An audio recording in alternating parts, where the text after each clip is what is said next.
আজ চলে গেছিলাম এক বান্ধবীর বিয়েতে, তো সেখানে গিয়ে কি কি খেলাম সবটাই শেয়ার করছি।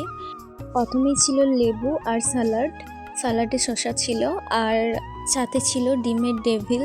ডিমের ডেভিলটাও সত্যি খুব সুন্দর খেতে হয়েছিল। আর বেবি নানটা আমার খুবই ভালো লেগেছে, বেবি নান আর একটা চানার তরকারি ছিল। আর তারপরে চলে এসেছে জাফরানি পোলাও, আর তার সাথে মেথি চিকেন। তো এই দুটো অসাধারণ সুন্দর খেতে ছিল। মেথি চিকেনটা আমার খুব ভালো লেগেছে, সাথে পোলাওটাও। আর তারপরেই খেতে খেতে চলে এলো সাদা ভাত, ডাল, পটল চিংড়ে, এটাও খুব ভালো খেতে ছিল। তারপরেই চলে এলো আজকে শোস্টপার মাটন। যদিও আমার কাছে আজকে শোস্টপার মেথি চিকেন আর পোলাও, কারণ আমি মাটন খেতে পছন্দ করি না।